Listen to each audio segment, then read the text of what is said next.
Welcome to the Learner Experience Evolution, a podcast for corporate learning leaders, featuring interviews with change enthusiasts at Alencom and in the larger corporate L&D community.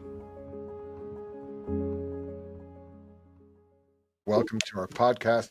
I'm excited to be joined today by Jessie Wirkus.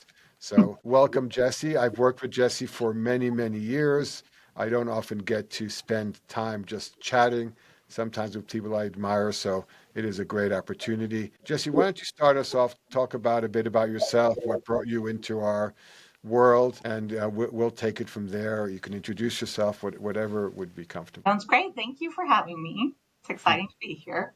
I'm a director of strategic solutions here at Alencom, and I started, which feels, a long ways off, in an English PhD program. I was, hoping to be a professor. I started even before that. Childhood me wanted to be a Supreme Court justice, but just very silly. I think it was like the robes. But then I was like, okay, I'll go to law school. I'm going to be a scholar of constitutional law. I always really liked digging deep into questions, had a lot of curiosity, and then it just my interest changed over time. So I ended up in English and literature, spent about 10 years in academia, doing a lot of teaching writing, a lot of teaching literature, a lot of, how do you make an argument? How do you research? How do you convince people of different things? And then towards the end of that time, as I was finishing up my PhD, I had finally kind of processed the fact that I didn't want to be in academia. It was the pace of work, the opportunities to collaborate in the ways that you could and couldn't in certain ways wasn't a great fit for me. And so I, took one of the through lines, which has always been, I've always loved teaching, learning, knowing how people learn, really maximizing it on that, and kind of segued into instructional design, building off kind of the teaching part of my career. So I was very happy to, come to Alencom, and I've learned a lot here. So that's that's how I got here. Yeah, and we sometimes FUPA the criticality of just knowing our language well and not knowing how people think and how that underlies teaching and learning and training. We use so many of these words at the end, but I do like to hope that any of us involved in L&D at some point see us as being teachers of some. It's great to hear that. Your journey here has been even now pretty long here at Alencom. And I think for our listeners and viewers, some will see this on video, some will listen to, what I hope to get to some really, really good insights on how people enter that innovation process. For those that know Alencom, we're brought into the fold usually when companies are looking to innovate, to scale, to do better measurement of their learning activities. Maybe you can start sharing some best practices. What does it mean to come into a client, their comfort zone, how they want to stretch, and then we'll get into some examples that may interest our viewers. Yeah. I think one best practice I have is to be really curious about, because to innovate, you've got to understand where you are to start. And so that may seem kind of elementary, but first, defining what is the comfort zone and figuring out why it's comfortable and where the resistance is to moving outside of it. I find that's really essential to identify the kind of innovations that will push your goals. That's the other thing, what's even motivating you to try something different? What's important enough that's getting you to consider shaking something up? And when you know those things, both the carrot and maybe the stick, the things that you're a little bit afraid of, that's, when you can start to see your room to move.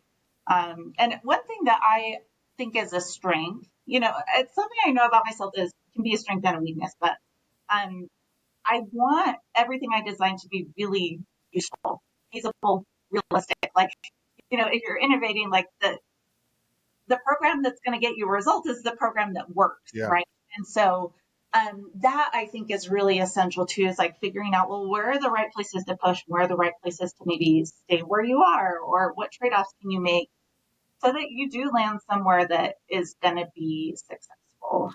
And I think one thing that really impresses me with my clients too is it's always really cool when people can take a big swing and make a big step forward, a big change in how they're doing things.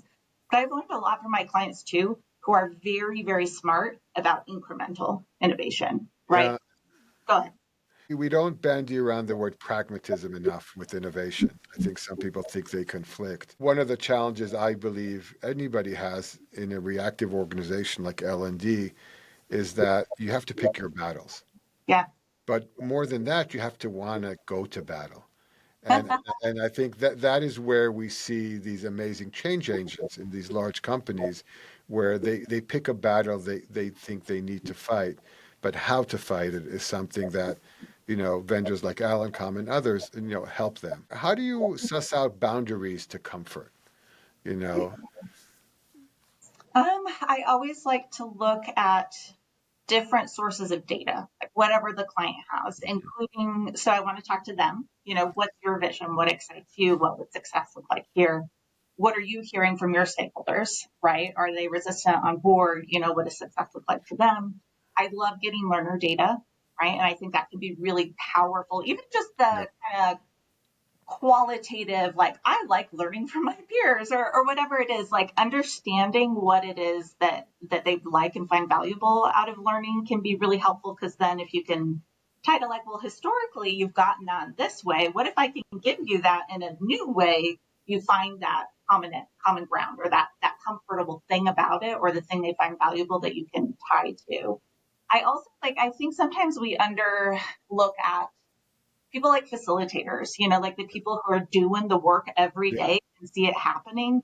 I'm often shocked how little they get to come into the design right. process or give feedback. And I think that's a real miss. Anyway, so I want to get as many angles on the context as I can, from kind of your learner to your stakeholder and kind of everything in between. Because I think that gives you a lot of texture and nuance to really understand, what's creating and driving that comfort, and the motivation we get outside of it. Yeah, and I think when we look at some of the projects we've done that have won the most awards that tend to stand out, these are projects where the client could answer the question. Sometimes it's about, so where is your comfort zone? What are your learners used to now? What have you had the easiest, the was most easiest to do within your governance or within your structure? Where does your learning technology support or not support, your ambitions? Just putting a framework around it sometimes helps. But again, that's only the baseline, right? Mm-hmm. This is a session about innovation. So the real question is, okay, once you've defined that comfort zone, now how do you stretch? And how far can you stretch? What are some of the signals you get when you're working with a client that, well, maybe I'm trying to stretch them too far, or maybe they're still too comfortable with my ideas? And some examples, if you want, you can use them, but even just guidelines for our viewers and listeners. This may sound obvious, but I think I know I may be playing it too safe, or that there are opportunities to push it a little bit more if Mm. you're not seeing any genuine excitement. If it's just kind of like, yep, okay, yep, what we Yeah, expected, little that would work. feedback, That would work. Yeah, some yeah. kind of those laconic statements. Yeah. And so what I'm like, that's often okay, great. Next time I come to you, I'm coming with you to at you with something a little extra, right? Like, okay, we've got this foundation. Let's build on it. Let's iterate. Let's think about some ways we can, get excited about this.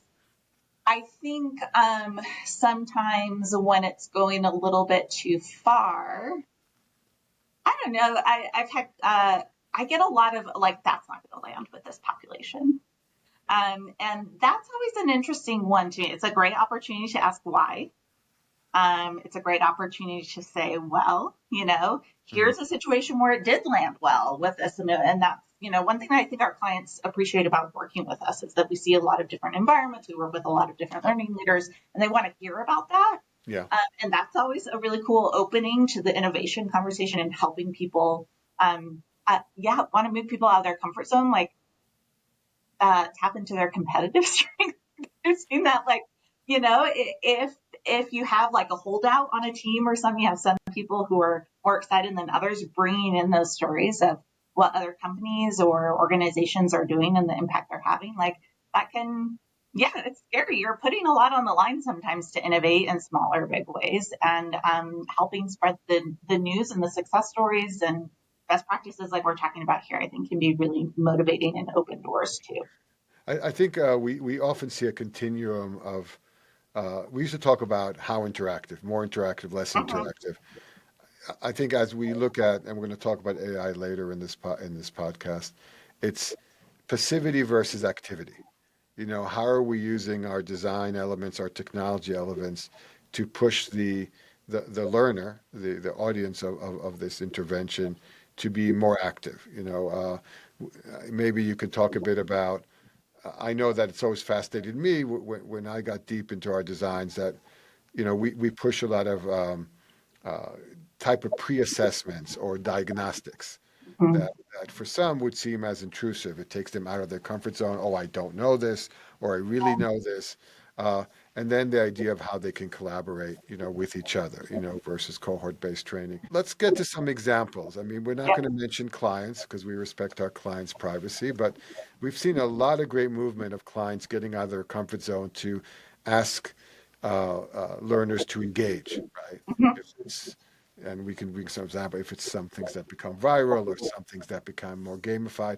What can you share around those continuums of uh, of engagement and passivity versus activity? One of my favorite examples of a client really innovating and pushing their client culture recently, has been in leadership development, Hmm. where the comfort zone was workshops. We Yeah, get together in person, we collaborate on a business challenge, and that's awesome, right? Like I would love to go to an experience like that. People love doing it, but you can hit all those problems at scale, right? yeah, And so one thing that they wanted to do, and this is one of those places where they were very cognizant of like our leaders like to talk to learn from other leaders, and that's great. That networking yeah. is invaluable. We believe in it true as like a leadership Mhm. development organization. But they really took seriously how can we scale Yeah, that that interpersonal kind of working together, learning from one another. I also really admired that they did this in steps. So the first they redesigned some of their they started with new leaders, right? So we have new leaders. We know we need to like get them kind of leading in the way we do at this organization. So it's like that it's an important kind of leadership development area that gets a lot of attention. Let's start with them. Let's move to a more cohort. So we'd have them into a session for a couple of days. Let's extend that, have some cohorts, bigger cohorts, and we'll have some, virtual sessions where we get together. But one of their big innovations was introducing, like using, they used WebEx, but like we're going to use WebEx chat and upskill our facilitators to become like cohort experience facilitators and like keep this chat going or whatever, and get people to talk day to day, not just when they're in a session or whatever, and create a community. That was one of their big goals to like, okay, they like to network, let's network, right? And create long lasting, longer term kind of conversations. And they had enough success with this that then one of the next steps was to add to their technology stack, like a platform that supported that in a more holistic way. But I really admired that it wasn't just like, well, if we don't have this amazing platform, we can't do that. We need the tech. I love using the technology people have in new ways to kind of programs. So that's one experience that's inspired me, and yeah, and one that I get to take to other clients too, and say like, well, we can get asynchronous social happening, right? Like let's get a little scrappy. yeah, and I think it's what you're describing is a great example of, disrupting the formality of a Mhm. learning process and really working hard. It's never easy to encourage that in between. We talk a lot about that. A lot of the comfort zone that our clients have is pretty much overtraining, right? They Mhm. formalize a process. You're onboarded. This is your compliance regime. This is what you have to do, and they try to disrupt it with coaching and mentors. But really, as you said, those things don't scale, and they have to be very picky. And then a lot of their audience misses out, Yeah.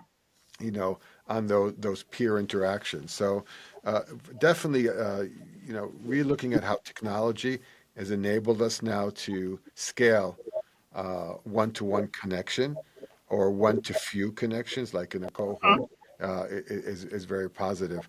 Um, I know that a lot of times, when you meet with a client, they're looking for something that they can't really define, right? Mm. You know, like the extreme would be, I'll know when I see it. Uh, what are some approaches that have helped you kind of get a client to better articulate what they're looking for, so they can get to that that stretch that they so desire? Yeah. I know we may talk AI specifically later, but I will say AI has No, no, been we can start now. invaluable in being able to kind of put up some quick iterative examples of different Yeah, approaches. And oh, that's amazing, right? Because if it is, I don't know it until I see it. Well, it's a lot easier than it has been in the past to yeah, show you things. And things that are created for you, not just examples of other work or things, like or trying to talk around something. I think that's been a bit of a game changer for me. I also, yeah, helping figure out what they're looking for. I mean, I like to go to similar experiences, like say you're a consumer, right? Like what's a great like customer experience, or say you're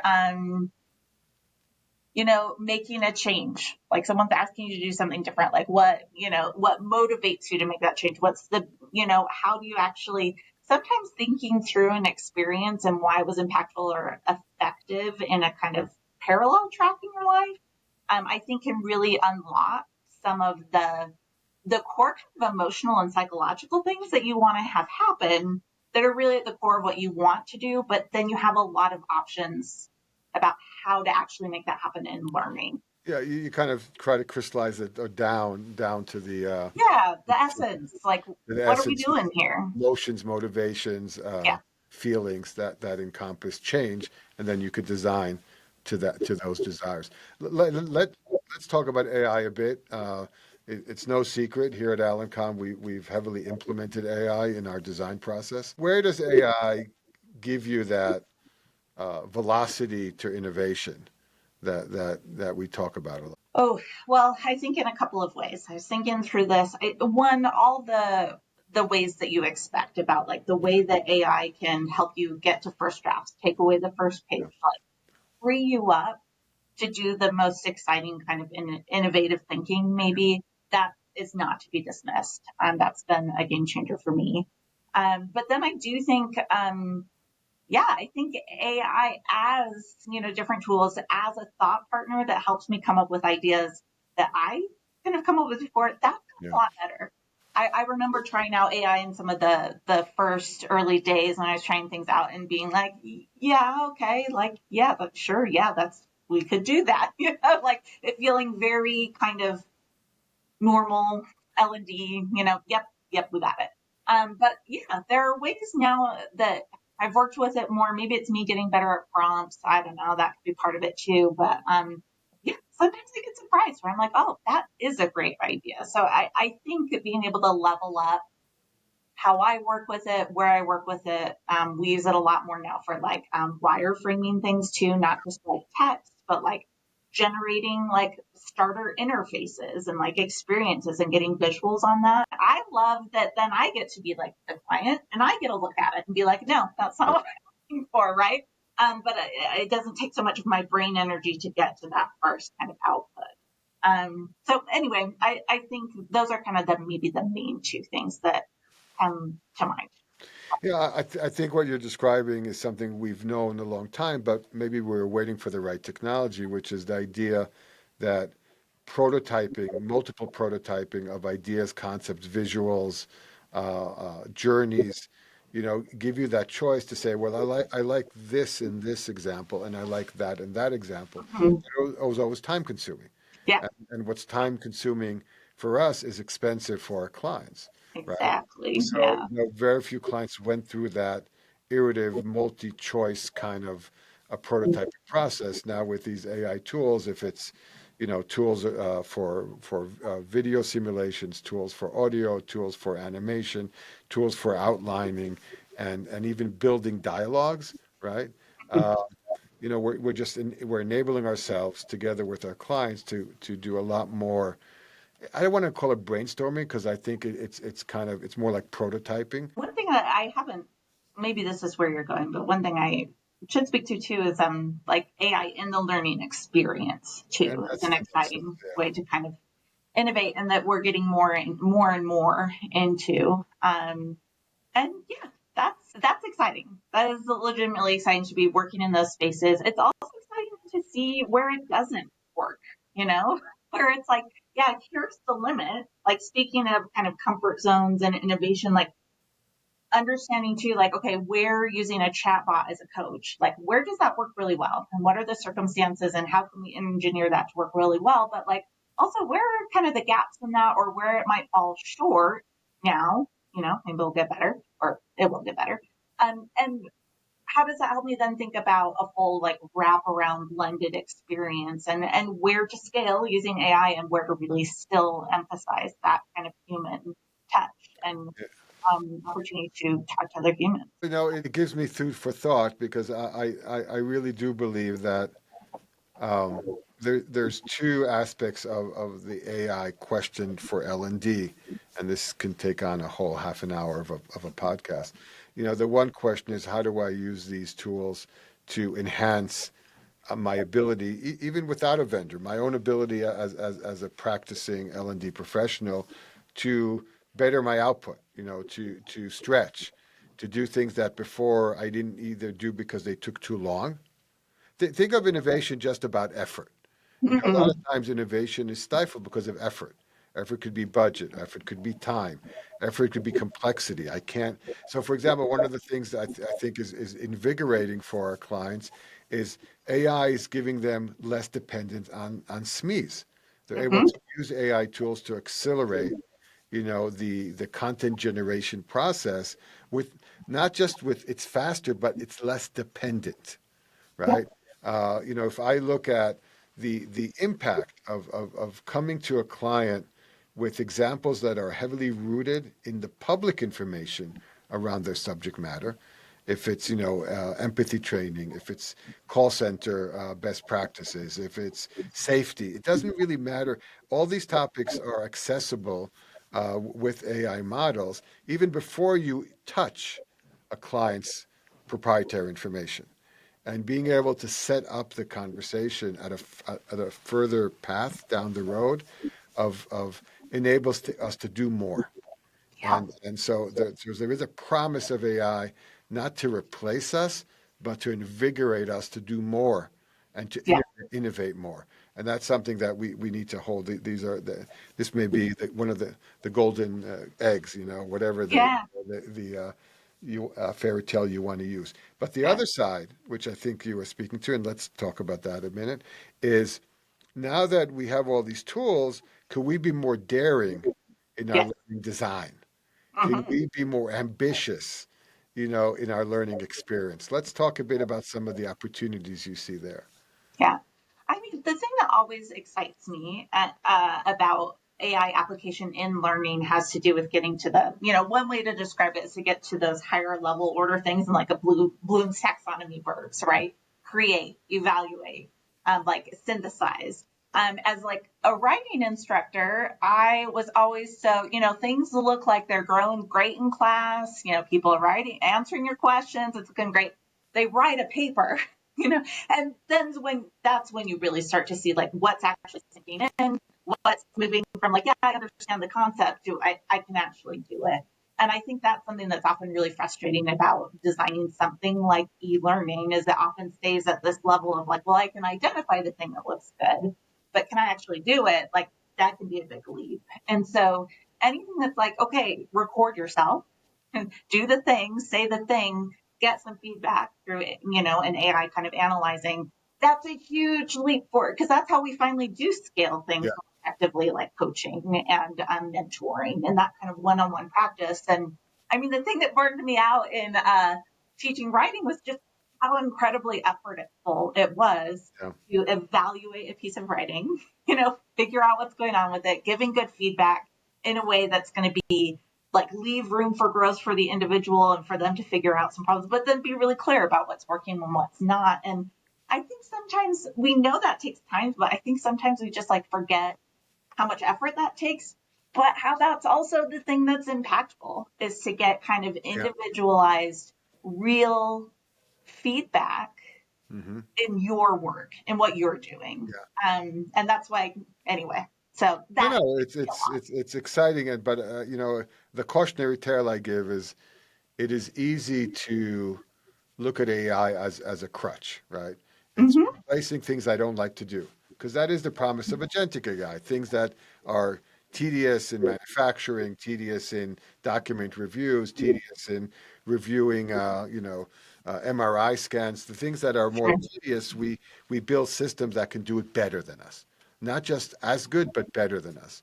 While we sometimes forget that these technologies, these mechanisms, can help us invigorate or do more things we know to be successful, but we never had the time, the effort, or the budget to do them, like reflective activities. Mm-hmm. We talk about AI. You talked about AI as an assessment tool to Mm-hmm. to give feedback. I get excited when I think, using an AI aided engine, we can help learners reflect on understanding the ramifications of what they do, how it's important to themselves, how it's important to the company, fine tune their responses. We're seeing a Yeah. lot of our clients use AI for call center training, for leadership training. So I think innovation, to stay to our topic, this is not a podcast about AI. It's really to look for where this technology can now let you do things you couldn't do before, right? As opposed Mm-hmm. to doing what you're doing better. Okay. To me, it's not the same. So, Yeah. challenge yourself to be adaptive. Challenge yourself to say, you know, um, I don't just need to know the score of how this person understands and grade them better on the skill. We've always wanted to do that, Yeah. in a band. We can do that better for sure. But what can I teach them now that I could never teach them before? Self-awareness, critical thinking. These are things that I know excite you, Jesse, and the team you work with, but they definitely excite me as kind of the old dog in the store, in on the street. That is, I started my career in design using these special sheets of paper where I would write learning objectives on the left and then lesson activities on the right. Paper and pencil. And for a dyslexic like me, that was definitely a challenge. There's just like critical thinking, of course, you're right. I do like that. But yeah, those things, the real true skills never go out of style. And I love the opportunities we have too sometimes to bring, with AI, it's not like get feedback. Maybe it's like have it generate an output and then you evaluate it, Right. right? You be the judge, and evaluate that way and apply the skill and think critically in that way. So, Yeah. I think that's a great point. Like, what really is the best way to use that? Sometimes it's not the first thing you think of, or yeah, don't let it Yeah. just be the thing that you don't want to do. Exactly. I think it's a great point. No, and go through the process. Look, innovation is, in my read, innovation is not just doing what you do better.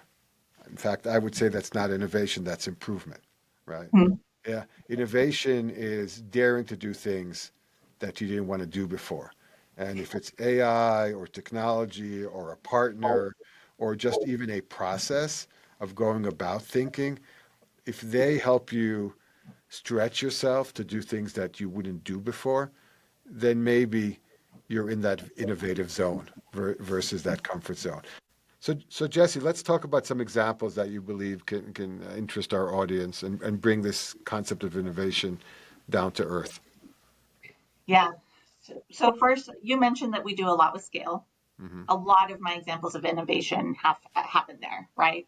I'm getting from all kind of in-person experiences to something that's more asynchronous, something that they can scale, and figuring out how to keep kind of a social element going on there.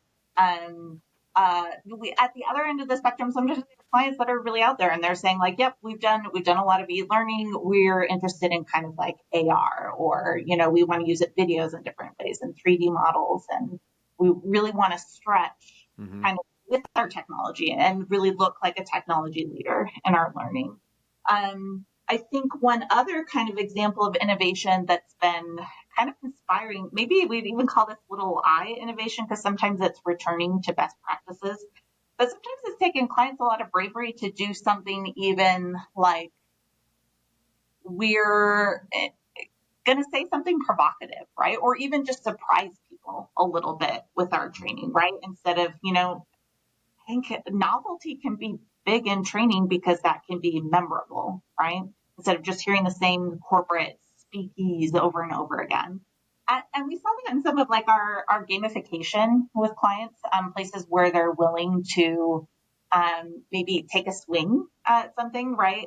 We've had a lot of success lately with clients creating some kind of games and opportunities that build self-awareness, that like help you think about who you are and how you come at a problem or an issue. And then we've like taken an artifact out of that and putting it in your email signature or bringing it up in a team meeting so that you have something to talk about afterwards. That's not just like, hey, how are we going to apply this principle? But it's instead like a twist on it, something you haven't talked about before, right? Yeah. One client, like this is a different client, but they said like, I always remembered this one training where it was like the acronym was a fish. And then like all of it was styled with fish. It was like very silly, but that's the training that I remember, even though they swung for it. They did something different. And sometimes we have to rely on things that marketers have always known. You have to create, you have to dare by creating something that is memorable, that is impactful, and stuff like that. So those are great examples. Okay, that's it. Okay. Sorry. Well, let's get to our last question. And that's really, again, about you. We started this whole session about you, so we're going to end with a question about you. So knowing what you know today through your journey through a PhD in English and a performance consultant at Alencom, and now even learning strategy, what would you tell yourself when you started this journey, either at Alencom or in general in training and teaching? Many things. I would tell myself to follow my interests. I think I've spent a lot of time worrying too much about what's the right thing to be interested in and researching and, looking too much to others. And this to me feels very connected to innovation and this this was definitely part of my scholarly work that I was like, well, I want to be talking about the things other people are talking about, so they'll take me seriously. And but I think where I really had more to offer, or would have had even more to offer, is in really kind of exploring the things that were unique and interesting. And anyway, I think that's what I would tell myself to do. And I think it still applies today, like, just because someone else isn't thinking about it doesn't mean there's not promise there. Look for the paths less trodden. Yeah. Analogy That does not come naturally to me. Sometimes you find insight between the raindrops, not in the drops themselves. Okay. I'll leave everybody with that kind of 5-cent philosophy note, and we will thank Jessie for joining us, and we hope to see you at our next podcast. Thank you, everybody. Thanks for having me. Thank you for joining the Learner Experience Evolution.